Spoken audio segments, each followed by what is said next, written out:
जहां ये बंधन भ्रमात्मक हटा तो परमानंद की बाढ़ आ जाएगी। आप भावना भी नहीं कर सकते, संसारिक शब्दों में कल्पना भी नहीं कर सकते कि परमानंद सुख कैसा होता है,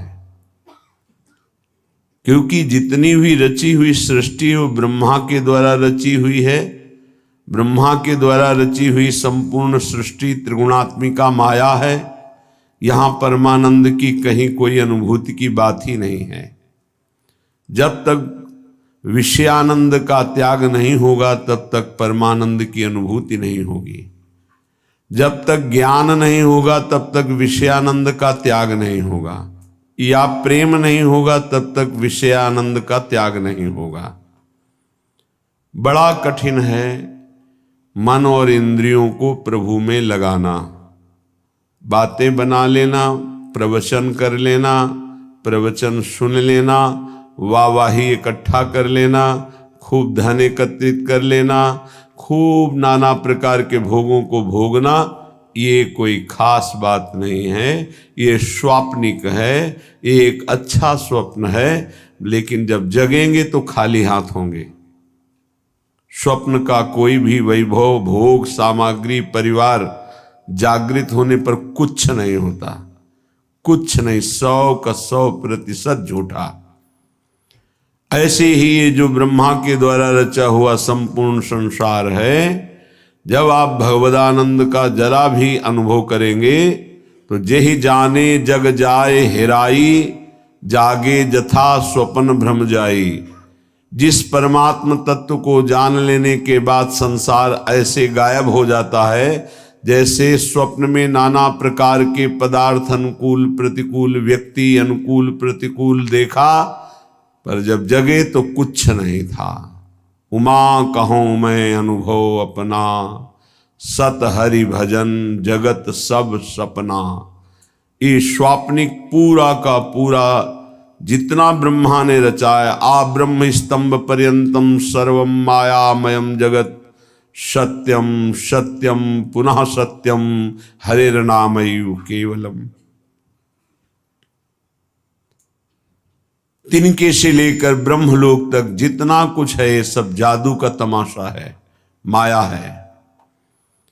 आ ब्रह्म भुवनान लोकान पुनरावर्तिनो अर्जुन, हे अर्जुन इसमें मत फंसो।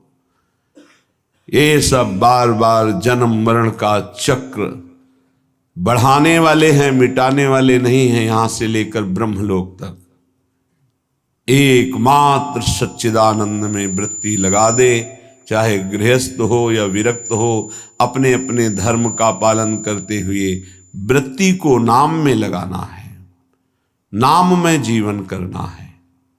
बातें बना लेना, ज्ञान की बातें उपदेश कर लेना बहुत सरल है, पढ़ लो सुना दो, लेकिन इनको अपने आचरण में उतार लो।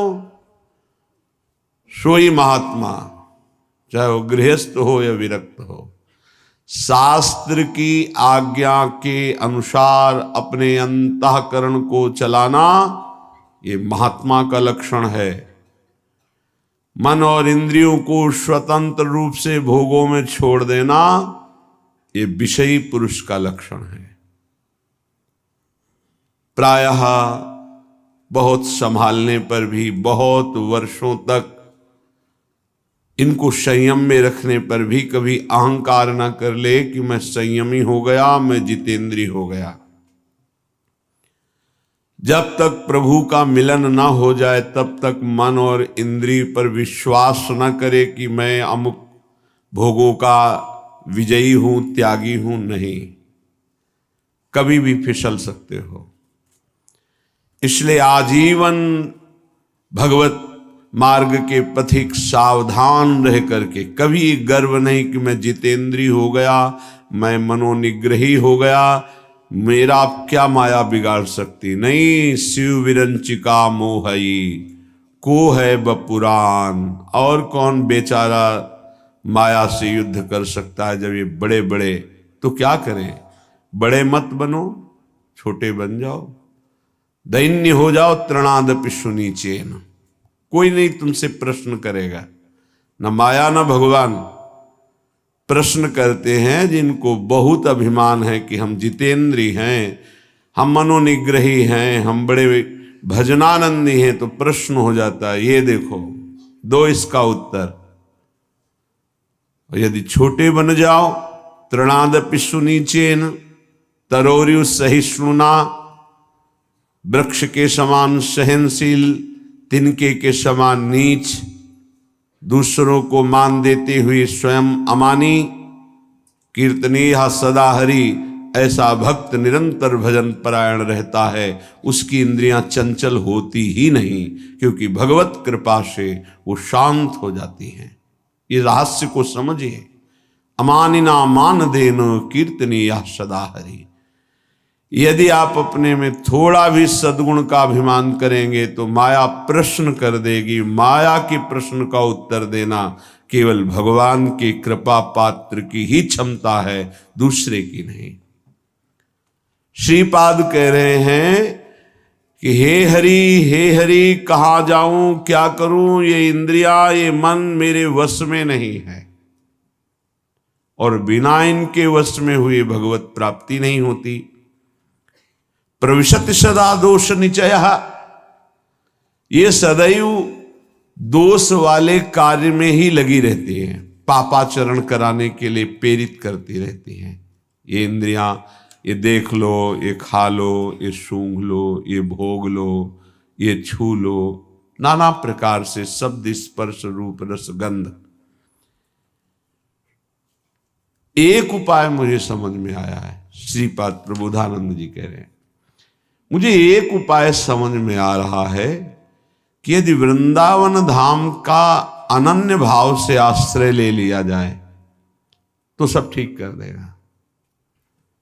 ये बड़ी अद्भुत महिमा है। कैसे ठीक कर देगा?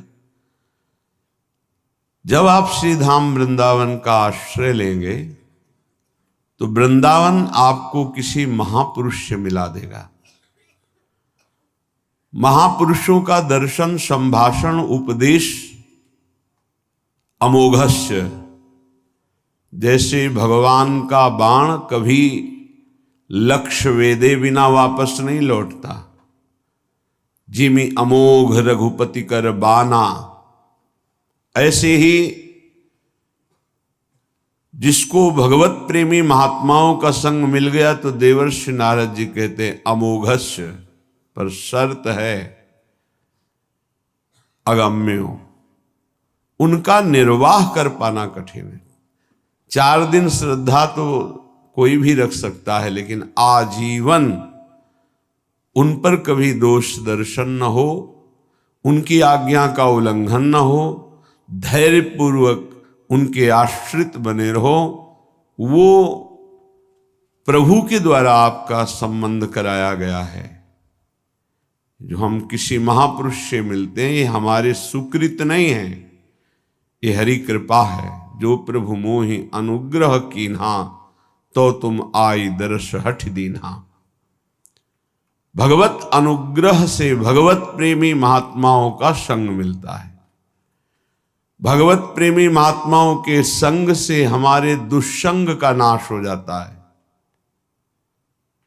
सर्वसंगोपहो हिमाम, जो संत संग है वो समस्त संगों से आपको अलग करके एकमात्र श्री भगवान में आसक्ति प्रदान कर देगा। इसीलिए श्रीपाद कह रहे हैं आप श्रीधाम वृंदावन का अनन्य आश्रय ले लो। वास सब कोई नहीं कर पाएगा। यहां का वास करना वही फल जो वास करने से मिलता है आश्रय से मिल जाएगा। आश्रय ले लो तो आपको पता नहीं कौन महापुरुष है।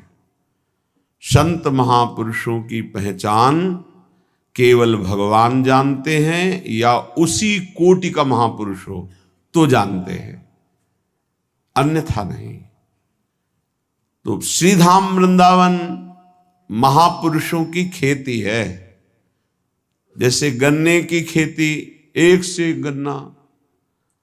ऐसे ये खेती है, प्रेम खेत इसे कहा गया है। अद्भुत खेत महामनमथ को, महामनमथ महाप्रेम को कहते हैं। काम भी मन को मथता है, इसलिए उसे भी मनमथ कहा गया है। और प्रेम भी मन को मथ करके निर्विकार करके प्रियालाल में कर देता है, इसलिए इसको भी मनमथ कहा गया है। प्रियालाल की लीला गायन में जहां मनमथ शब्द आवे, काम शब्द आवे, तो उसका अर्थ सीधा प्रेम होता है। और संसार के संबंधों में अगर प्रेम भी शब्द कहा जाता है तो काम ही है। देह भाव को लेकर जो भी राग होता है उसे चाहे प्रेम कहो, आसक्ति कहो, काम कहो, मोह कहो, वो है। विशुद्ध अनुराग प्रेम सार्थक होता है स्वरूप में, आत्म तत्व में, देह में नहीं। आत्माओं की परम आत्मा जिसे परमात्मा कहते हैं, ईश्वरों के परम ईश्वर जिन्हें कहते हैं, वो हमारे प्रभु नित्य बिहारी श्री लालजू महाराज हैं। उपासक को जब साधु संग मिले तो समझ ले हमारे इस संसार चक्र का अंतिम जन्म है। इसीलिए भगवान ने कृपा करके हमें साधु समागम दिया है। अध्यात्म का प्रभाव तभी पड़ता है जब ना अर्थ लिया जाए और ना अर्थ दिया जाए। अर्थ लेने की भावना से अध्यात्म का उपदेश देने पर रंग नहीं चढ़ेगा, और अर्थ दे करके अब अध्यात्म सुनने से अर्थ की प्रधानता होने के कारण, रजोगुणी वृत्ति होने के कारण, दैन्यता ना होने के कारण वो उपदेश को ग्रहण नहीं कर पाएगा। जिसके हृदय में केवल भगवत प्राप्ति लक्ष्य है, केवल भगवदानंद लक्ष्य है, उसी लक्ष्य को रख करके चर्चा की जाए। और केवल भगवत कृपा है इसलिए मुझे साधु संग मिला, सुनने को मिला, ये भाव रखा जाए तो कथन और श्रवण से निश्चित भगवत प्राप्ति का मार्ग प्रकाशित हो जाएगा। जब तक भगवदानंद के सिवा और कोई आकांक्षा अंदर रखी जाती है तो उसे कपट कहते हैं। यदि कपट रख करके अध्यात्म की चर्चा की जाए तो उसका कोई प्रभाव न कथन करने वाले पे पड़ता है, न श्रवण करने वाले पे पड़ता है। चौथी भगति मम गुणगन करई कपट तजी गान। ये जो भगवत चर्चा है, स्वांता सुखाय तुलसी रघुनाथ गाथा, ये आत्म सुख के लिए गान की जा रही है। मान प्रतिष्ठा, यश, कीर्ति, रुपया, पैसा, भोग सामग्री, प्रणाम, नमस्कार, वाहवाही, ये सब इसका लक्ष्य नहीं है। अगर ये लक्ष्य है तो प्रभाव नहीं पड़ेगा, न कथन से न श्रवण से। यदि भगवद आनंद लक्ष्य है तो श्रवण सुनत प्रापक रति राधा पद अम्बुज सुकुमार। सुनने मात्र से प्रियालाल के चरणों की प्रीति हृदय में प्रकाशित हो जाएगी। गावत श्रवणन सुनत सुखाकर विश्व दुरित दवनी। गायन करने से, श्रवण करने मात्र से संपूर्ण विश्व के पाप नष्ट हो जाएंगे। कोई भी कहीं भी हो, यदि वो कान में भगवत चर्चा सुन ले तो श्रवण द्वार जाकर हृदय के संपूर्ण मलिनताओं का, पापों का ये शब्द नाश कर देंगे। क्योंकि निष्काम, निर्विकार, चिदानंद भाव की प्राप्ति के लिए लक्ष्य करके जब चर्चा होती है तो उसमें अद्भुत सामर्थ्य होती है। इसीलिए श्रीपाद कह रहे हैं, आप वृंदावन आ जाओ, एक दिन के लिए आ जाओ, इस रज में बैठकर चर्चा सुनो, तुम्हारे हृदय में निश्चित कोई न कोई शब्द अपना अधिकार कर लेगा। और एक शब्द पकड़ लिए पूरे सत्संग में तो आपके जीवन का परिवर्तन हो जाएगा, पक्का। श्रीपाद कह रहे जाति प्राण धनानियांतु सुयसो राशि परीक्षीयतां सद्धर्मा विलयम प्रयान्तु सततम सर्वैश्चर्निर्भर्त्स्यताम् आधिव्याधि सतेन जीर्यतु वपुर्लुप्तो प्रतिकारतः श्री वृंदा विपिनम तथापि न मनाक् त्यक्तुम ममास्तां मतिः। न तुम्हारी जाति काम में आएगी, न तुम्हारे प्राण किसी काम के रहेंगे, न तुम्हारा धन तुम्हारे साथ जाएगा, न तुम्हारा परिवार, सब यही छूट जाएगा। देखो, जो पंचभूत हैं वो सबके एक ही हैं। पंचभूतों से बना हुआ है शरीर, जैसे हमारा वैसे ही आपका। इसमें कोई घटा बढ़ी नहीं है कि 80% हमारा, 75% आपका, 100% उनका, ऐसा नहीं। 100% पंचभूतों से जैसे ये बना है ऐसे आपका बना है, और 100% जैसे हमारा भगवान का अंश स्वरूप है आत्मा, वैसे ही आप सबके, किंचन मात्र कोई अंतर किसी से नहीं। ये जो विविध प्रकार के धर्म, लोक धर्मों की व्यवस्था की गई है, वो भगवत प्राप्ति के लिए की गई है। एक दूसरे पर घृणा, नफरत, लड़ाई झगड़ा, ऊंच नीच, इसके लिए नहीं की गई। एक लोक धर्म है। पर जब आप भागवत धर्म में स्थित होने की बात सोचेंगे तो तेज लोक धर्मान, श्री भगवान ने ही संपूर्ण सृष्टि की रचना की ब्रह्मा जी के रूप में। उन्होंने ये सारी व्यवस्था की युग धर्म के अनुसार। वही भगवान श्री राम जो हरि हैं, जिनके नाभि कमल से ब्रह्मा प्रकट हुए, सबरी जी के सामने बैठे कुश की चटाई पर, बड़े बड़े योगियों के द्वारा पावन किए हुए हृदय कमल में जिनका पधारना कठिन होता है, सबरी माई के सामने बैठे हुए। कौन है सबरी मैया?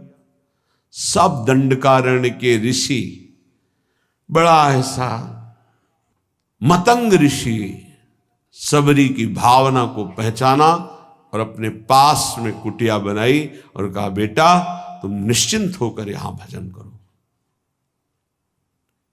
ये बड़े बड़े ब्रह्म ऋषि जन क्यों नहीं समझ पाए सबरी जी को कि इतनी उच्च कोटि की महान भक्ता है?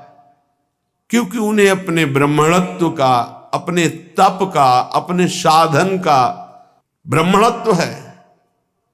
ये भगवान किसी की भी कुटिया में नहीं गए, किसी की तरफ देखा नहीं, उनकी तरफ देखा जो सबरी जी पर भाव रखते थे। तो उनसे पूछ लेते थे कि सबरी मैया का आश्रम किधर है।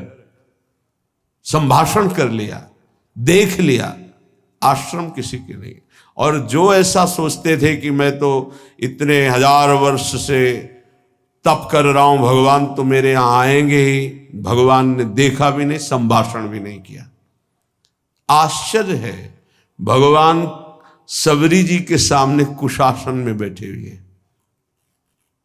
सबरी जी एक एक बेर भगवान को दे रही है, जो रोज भाव से चयन करती थी। भगवान उससे बखान बखान के पार है। फिर भगवान सबरी जी की स्तुति करते हैं। जो नवधा भक्ति है वो उपदेश नहीं, क्योंकि भगवान के सामने ही प्रेमाग्नि में शरीर को भस्म करके वो भगवत धाम जा रहे, तो उपदेश दिया जाता है जो आचरण करे। सबरी जी में तो संपूर्ण प्रेम लक्षणा भक्ति का प्रादुर्भाव हो चुका है, जो नवधा भक्ति के बाद होती है। भगवान ने उसमें कहा कि जाति पाति कुल कर्म बढ़ाई, ये सब मैंने, मुझे ये कोई रिझा नहीं सकता। मैं अमुक हूं, मैं अमुक हूं, मैं अमुक। मानो एक भगति कर नाता, एकमात्र मैं भक्ति का नाता मानता हूं, और वो किसी के अहोवत्सो पचतो गरीयान यज्ञभ्यागे वर्तते नाम तुभ्यम। वो चांडाल भी जगत पूजनी हो जाता है जिसकी जिभ्या पर भगवत नाम हो। जो भगवान का भक्त हो, चरणोदक लेकर पीना चाहिए, वो चाहे स्वपच हो, चांडाल हो, किसी भी कुल में जन्मा हो। और जो भगवान की भक्ति से विमुख है, वो कोई भी हो, वो इस सच्ची मानो वही स्पर्श करने योग्य नहीं है जो भगवान से विमुख है। और जो भगवान के सन्मुख है वही सर्व पूजनीय, सर्व वंदनीय है। ये केवल एक मर्यादा बनाई गई लोक व्यवहार के संचालन के लिए। सत्य वस्तु ये है कि जो ये शरीर है वही सांप के शरीर है, जो ये आत्मा है वही सांप की एक आत्मा है। इतना भी भेद नहीं, इतना भी अंतर नहीं है। जैसे छोटा भाई बड़े भाई के चरण छूता है तो वो महान नहीं हो गया है, वो नीच नहीं हो गया छोटा भाई, वो बड़ा महान नहीं हो गया। एक मर्यादा है लोक व्यवहार की। तत्वतः दोनों में एक ही आत्म तत्व है, दोनों के एक ही पांच भौतिक शरीर से निर्माण हुआ। ये जो जाति है, जो शरीर है, जो प्राण है, जो धन है, जो परिवार का संबंध है, ये केवल लोकवत है। एक ऐसे ही चंद दिनों में सब छूट जाएगा। ना ये पहले मिला था, ना ये बाद में रहेगा। ये बीच में कुछ समय के लिए, जिसे तुम बहुत लंबा समय समझते हो, 70 वर्ष 80 वर्ष, ये कुछ नहीं है। विचार करके देख लीजिएगा। श्रीपाद कह रहे ये सब नष्ट हो जाएगा, छूट जाएगा। जिस लिए आए हो खास बात उसको तुम भूल गए हो। तुम परम धर्म की प्राप्ति के लिए आए हो। सावई पुंसो परो धर्मो ये तो भक्ति अधोक्षजे। भगवान श्री कृष्ण चंद्रजू के चरणारविंद की प्रेम लक्षणा भक्ति नहीं मिली, जीवन का कोई लाभ आपने प्राप्त नहीं किया।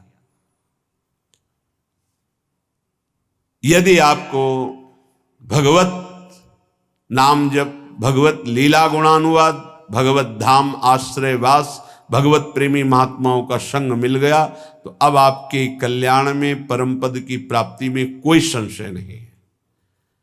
हां, थोड़ा धैर्य धारण कीजिए। यदि आपका कोई निरंतर तिरस्कार करे तो भी भजन को छोड़ना मत और भजन को खर्चा मत होने देना। श्रीपाद कह रहे हैं प्रयांतु सततम सर्वैश्च निर्भरताम। तुम्हारी निंदा करे, तुम्हारा अपमान करे, नाराज मत होना, नहीं तुम्हारा भजन खर्चा हो जाएगा। सह जाना तो तुम्हारे रहे हुए पाप नष्ट हो जाएंगे, भजन सुरक्षित, भगवत प्राप्ति। ये युक्ति है अपने भजन को बचाने की, भजन को बढ़ाने की, भजन को पचाने की। बहुत जरूरी है ये सहनशीलता। और कह रहे मेरे शरीर को सैकड़ों व्याधियां, रोग आ जाएं तो भी निश्चिंत रहना, चिंता मत करना। ना भजन छूटने पावे और ना भजन का प्रयोग करना, तो निश्चित इसी जन्म में भगवत प्राप्ति हो जाएगी।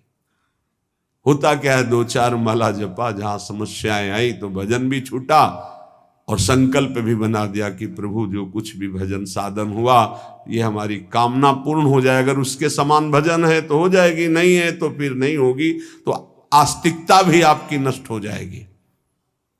ये परमार्थ है, इसको अंदर से समझने की चेष्टा करो। बाहरी व्यवहार नहीं है, ये अध्यात्म है। लेश मात्र भी भजन छूटने की इच्छा ना रह जाए।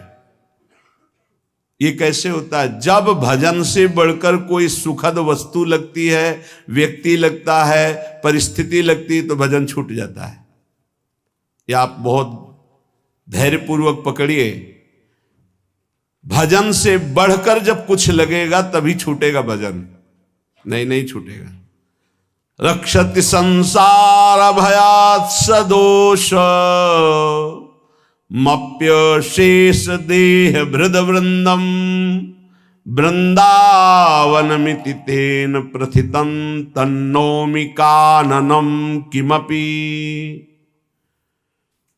यहां का एक प्रभाव है कि चाहे जितना पापी नीच दोष युक्त पुरुष हो, जहां वृंदावन का आश्रय और करुणा से कहीं उसको कुछ दिन वास करने की रुचि हुई, तो प्राणी समूह के समस्त पाप और दोषों का नाश करके अनिर्वचनीय भाव अंदर भर देना, यह धाम की कृपा। सत्य सत्य सत्य, अनिर्वचनीय भाव हृदय में भर देना, ये धाम की कृपा। कैसे वाणी की सामर्थ्य नहीं कि श्रीधाम वृंदावन की कृपा की बात बता सके।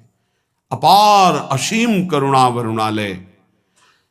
तन्नोमि काननम किमपि, मैं नमस्कार करता हूं कि जिन इंद्रियों को वश में करना, मन को वश में करना बड़ा कठिन है, ये पापाचरण ही कराती रहती हैं। ऐसा पापी पुरुष, दोषयुक्त पुरुष कहीं किशोरी जी की कृपा से श्रीधाम आने जाने लगा, सत्संग सुनने लगा, बिहारी जी राधा रमण राधा वल्लभ लाल इनके दर्शन करने लगा, धाम की कृपा से ऐसा अनिर्वचनीय भाव जाएगा कि परिवर्तन हो जाएगा, वो दोष रहित हो जाएगा।